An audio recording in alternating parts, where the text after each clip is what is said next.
guys, welcome back to my YouTube channel, and for today's video is paano nga ba gamitin ang KineMaster. Ayan, so sa mga hindi po nakakaalam, ang KineMaster po is isang application kung saan ginagamit po ito upang mag-edit po ng mga videos para i-upload sa ating YouTube channel.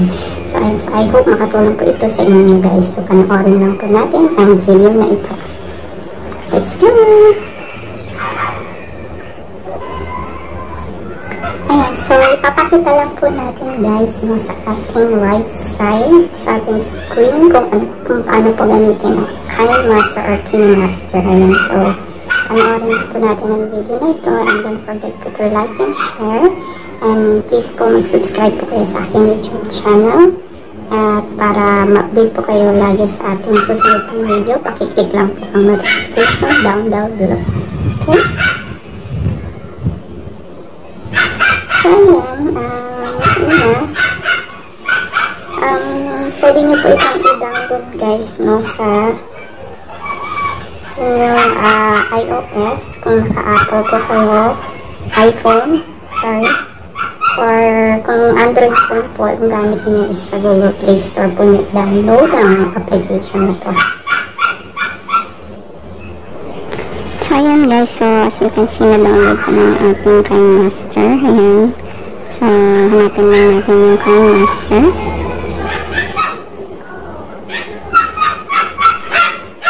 So, pag dinownload nyo na po siya guys, no, sa inyong Google Play Store, kaya sa iOS. Ayan. So, open nyo lamang po yung inyong KineMaster.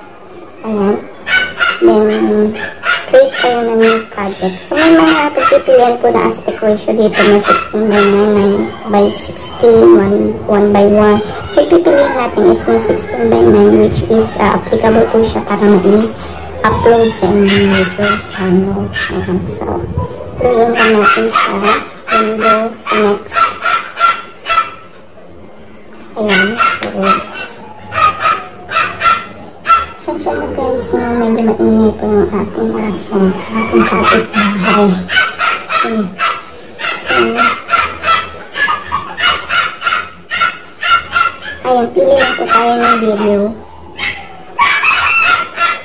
Ayan, so pili na tayo ng ating video.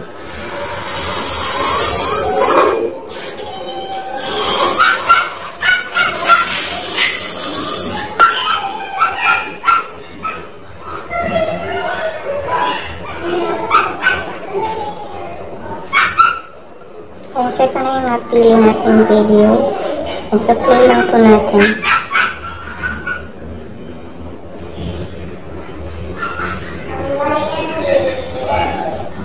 So ayan, so pwede po natin siyang i-cut. Pindutin lang natin siya. Ito, yung video mismo. Then cut natin. So, kung gusto nyo naman po na matanggal po yung sounds or music sa inyong video, so, remove nyo lang siya guys, no? Pindutin nyo lang yung parang sounds na, ayan, ito. Ayan, so, pindutin nyo lang yun. Then, pwede nyo bigyan ng music, ayan, pwede lang kayo ng mga songs. Dapat yung mga hindi copyrighted song.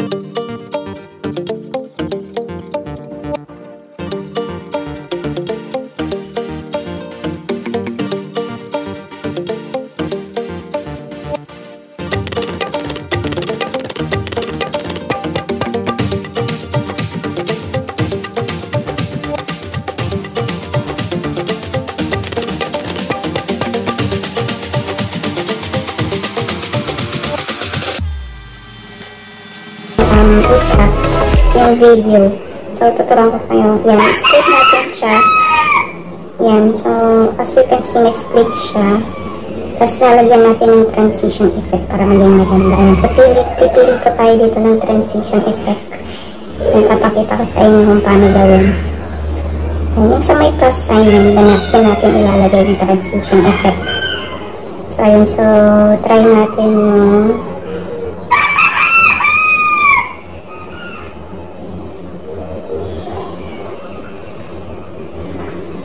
ayan.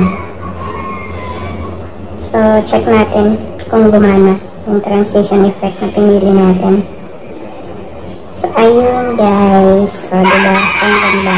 So, pwede nyo ulit siyang ulitin. Maglagay ulit kayo ng, depende sa inyo kung gaano kadaming transition effect yung lalagay. So, ulitin ulit natin. I-split natin yung video. So, yung plus sign, pindutin ulit natin. Then, try din natin yung 3D transition guys. Ayun. So, marami kayong pagpipilian. Depende po sa inyo kung alin po din yung pipiliin nyo. So, try po natin yung crack glass. Ayan. So, play po natin.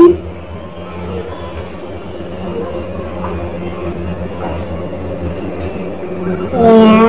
O, diba? Ang ganda. So, ayan. So, nasa sa inyo pa rin guys kung gaano po karaming transition effect yung ilalagay. So, I hope nakatulong po ito sa inyo.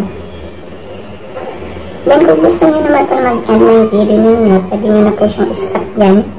Ayan. So, ang gagawin nyo lang is, ikakat nyo siya. So, pindutin ulit nyo yung video na mismo nyo. Then, ititrain nyo pa-right. Yung right playhead yan. So, yan. So, as you can see, naputol na po yung ating video. So, hanggang doon na lang yun. So, kung gusto nyo naman kung mag-add ng mga pictures, punta lang po kayo ulit sa media. Then, ayan, punta kayo sa inyong camera. Pwede kayo ng mga pictures or video kung magdadagdag ulit kayo ng iba pang video. So, ayan na siguro yan. Yan na yung pipiliin natin yung picture. Kunwari lang naman to guys. Ayan, so dalawang picture. Then, ayan, play natin. Ayan. So, may lumitaw ng mga pictures. Ayan.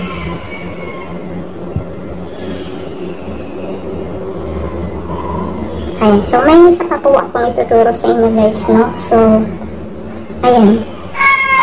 Ayan. So, pindutin nyo yung layer. Meron dyan mababasa nyo yung text. Pwede kayong magsulat dyan ng kung ano-ano. Kung gusto nyo maglagay ng mga subtitles, ayan. Ito po yan. So, try natin yung beautiful. Ayan. Type natin yung beautiful para maganda at sharp. Ayan. So, i-drag lang po natin siya pababa guys, no? Ayan. Then, pili kayo ng font.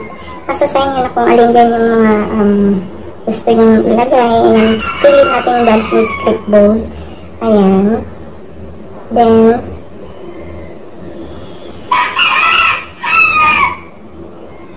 pwede natin piliin yung mga colors. Ayan. Pipili kayo kung anong kulay gusto nyo ilagay sa inyong text message na nilagay ninyo.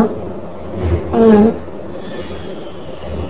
So, pwede rin yung lagyan ng highlights guys na para mas malinaw o mas maganda yung ating text na nilagay mismo. Ayan. So, maraming colors depende sa inyo kung alin po yung color na pipiliin ninyo. So, ayan. So, try natin yung mga colors. Ayan. Red. Ayan. White. May peach. Yan yung black. So, black na lang po yung pipiliin natin. So, nasa sa inyo pa rin po guys ang akin po yung pipiliin nyo. So, para sa akin, okay na sa akin yung black. Then, i-drag lang po ulit natin guys, no? Para ma-adjust. Papunta dito yung ating text na sinulat. Ayan. So, ginawa. Ayan. So, play po natin guys, no? Check po natin. At pipili din po tayo ng mga animation pala guys na ito. So, marami pa rin pagpipilian guys. Yan, isang effect din yan para mapaganda palalo yung ating video. So, ayan. Try natin siya. Ayan. Diba nag-fade? Bigla na lang siyang boom. Ayan. Ayan. So, try ulit natin yung iba pa. Yung right side naman. Play natin. Ayan. So, bigla lumitaw ka right side. Ayan. So, diba? Then, ulit natin. Marami tayong pagpipilian. Ayan. So, yung counterclockwise naman yung try natin. Again, play po natin siya. Ayan. Ano, diba? Ganda. Ayan.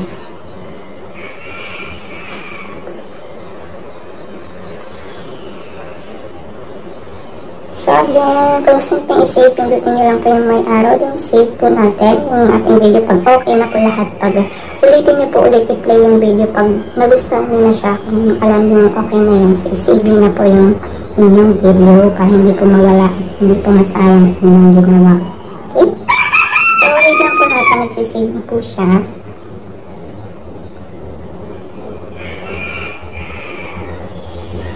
Ayan, saving. Ayun, so na-save na po natin ang ating ginawang video. So, back na po natin. Yan, punta lang po kayo sa inyong gallery. Make sure po at i-check nyo po kung talagang na-save po ninyo ang inyong ginawang video. Ayan. So, as you can see, ayan, so na-save naman po natin ang ating video. Play lang po natin. Ayan.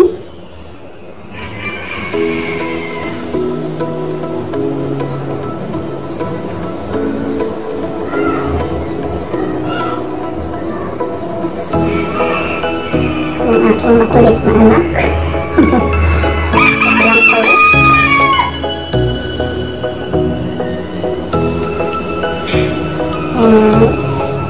So, wait lang natin yung mga ginawa natin. Ayun ito yung unang effect. Ayun, transition effect. Ayan, pangalawa. Then, yan po yung mga pictures na in-insert na po natin. Ayan, then yung word na beautiful yung text na ginawa ko natin. So, yun po. So, dito na lamang po ang ating video. And sana po yung natutunan po kayo sa ating video. And please don't forget to subscribe to my YouTube channel. And click like at ang bell button para updated po kayo lagi sa aking susunod pang video. Bye!